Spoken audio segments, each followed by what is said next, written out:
你好，我是 Alex 阿里。FTX 啊，终于被挤兑的破产了啊。那不仅仅是 FTX 全球叫 FTX Global 破产了 ，FTX US 也破产了。然后呢，这两天呢又有各种的传言啊，说很多的交易所都不安全啊。那么这种传言呢，我认为宁可信其有，不可信其无，哪怕是有1/1000的可能，也不能去冒险啊。所以建议大家呢全部去提币。那最佳的提币的方案呢，当然是提币到冷钱包里面啊。那么我视频下方有冷钱包的官网的地址啊，注意啊，只能去官网去购买啊。那第三方的平台极有可能被安装了恶意的程序啊。没有冷钱包的也没有关系啊，我会在今天视频的结尾部分告诉大家一个省钱又安全的好办法，欢迎大家看到最后。我们今天视频呢还是主要来聊这个 FTX 的资金去向的问题。为什么还要去聊这个话题呢？我希望大家呢都能从这件事情当中啊发现中心化交易所的罪恶的嘴脸啊，看清人性的丑恶。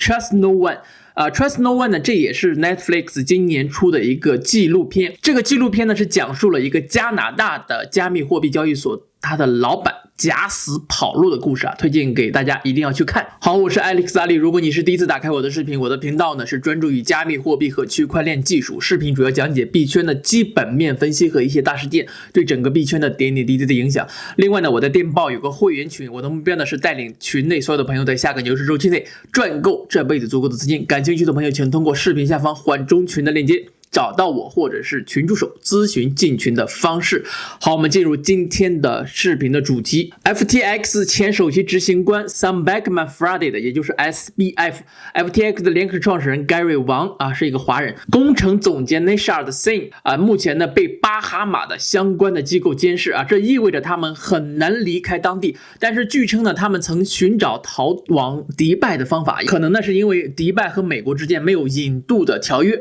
啊。知情人士还透露说啊 ，Alameda Research CEO Caroline Esselin 也是目前呢在中国的香港，这意味着他也可能去迪拜。那加密圆桌会议主持人 Mario Nawfal 在长达16个小时的 Twitter Space 中讨论了类似的一位嘉宾呢声称可靠的消息来源，他目睹了 SBF 被监视的地点是一处位于巴哈马新普罗维登斯的豪华度假村。那不管他们现在人在什么地方啊，这几个人呢在出事之后都没有在美国，都逃出了美国。FTX 在美国的影响力很大啊，前几天也有文章称 FTX 内部员工很多人将一辈子的积蓄都买了 FTX 的股票，那就是这个爆炸头。当时他们从币安手里回收股票之后呢，然后呢就非常巧妙的卖给了自己的员工。这些员工啊，这下子可能就全部都归零了啊！金融危机还没有到啊，他们就提前资产归零了。FTX 真的是罪孽深重。那我们接下来看看网友们到底是怎么扒这个 FTX 他们玩钱的，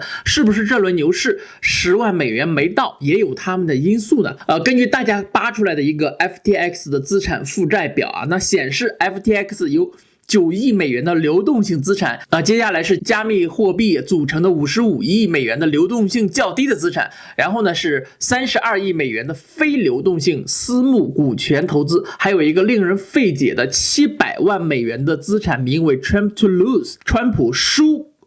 总统大选。那怎么还有专门的资金呢？这是非常令人费解的。关键的来了啊，他们这个资产负债表里面没有比特币的资产，但是呢有一个价值14亿美元的比特币的负债啊，这就很关键了啊。那前面的这个资产我们在前几期节目里也都提到了，那今天主要聊这个14亿美元的比特币的负债。这意味着 SBF 不仅仅是挪用了客户在交易所的资金，胡乱投资了一些乱七八糟的项目，那还借了价值14亿美元的比特币啊。那我不知道他们是不是在牛市的时候借的，到底是借的谁的比特币？会不会是 FTX 平台上的这种高利息的借贷呢？如果是这样子的话，那很多买了比特币之后啊，又借给交易所想赚取一点利息的人真的是非常的惨。你盯着的是那一点利息，那么交易所瞄准的是你的本金，所以说不要贪图任何交易所的那一点点利息啊。那该提币的就提币，目前没有任何一个中心化的交易所是安全的。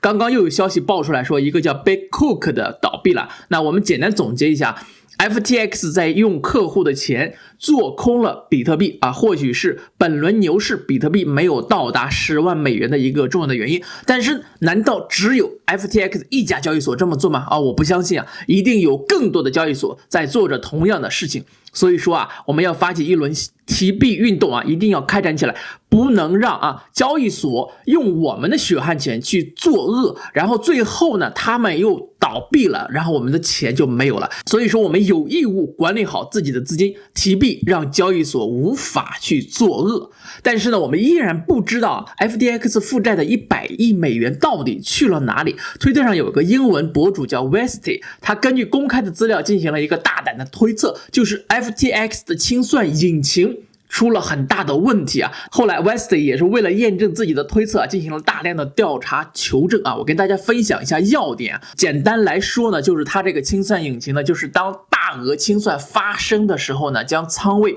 转交给流动性提供者进行清算。那这个流动性提供者是谁呢？ Alameda 同一家公司对吧？那当穿仓的时候呢，有保险基金进行赔付，而这个保险基金就是 FTX 自己的，那造就了 FTX 的高流动性，低买卖价差，且不会因为大单瞬间流入而造成差针。这样的机制呢，表面看起来没有任何问题那是因为没有极端情况的出现。一旦出现极端的情况比如说价格大幅度的波动的时候，就会出幺蛾子。那出现频繁穿仓，甚至保险基金都会被迅速的抽干。那比如说今年的这个 Luna 崩盘的时候15分钟波动率可以高达 65%， 那即便是空头挤压也移动了很多的倍数。随着价格的快速的波动他们建立的这种风险的引擎呢，可能就已经崩溃了。因为 Alameda 那个时候呢，就被迫承担在如此短时间内的巨幅的下跌所需要的巨大的这个流动性，就要拖住它。与此同时呢，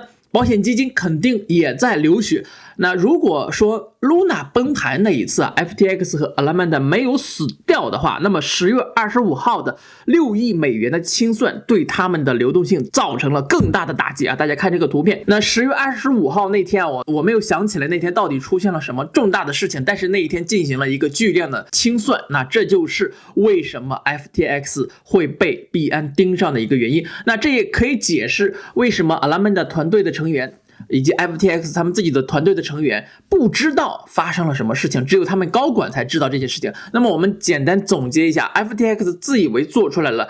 举世无双的清算引擎没想到这样的引擎最后是害了自己不仅是害了自己，还害了更多的投资者。那我个人认为幸亏呢是这个时候他们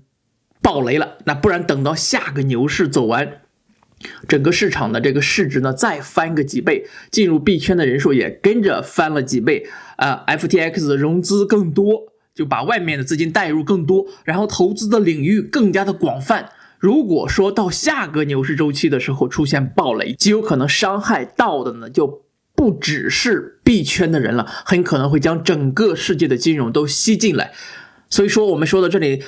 大家就明白了，这哪是什么清算的引擎这简直就是绞肉机。那这只是 FTX 一家交易所，如果说其他的交易所也在用同样的绞肉机的话，而只有他们的头部管理团队才知道的话，那后面的景象呢不敢想象。所以说我们大家一定要提币。我们最后结尾跟大家分享一下，如果说你没有冷钱包，该怎么提币才能最安全。当然了，有冷钱包最好那据我所知，中国大陆的朋友是没有办法收到Ledger 的这个冷钱包的。那如果说你条件不具备拿不到这个冷钱包的话，那你就去自己家里面去看一看，找一下有没有最近几年淘汰下来的智能手机不需要太智能只要能够下载 MetaMask 的 app 就可以了。那安装好，然后呢妥善保管好你的助记词，千万不要截屏，不要传到什么微信上，传到什么 iCloud， 千万不要联网。然后呢提币之后呢，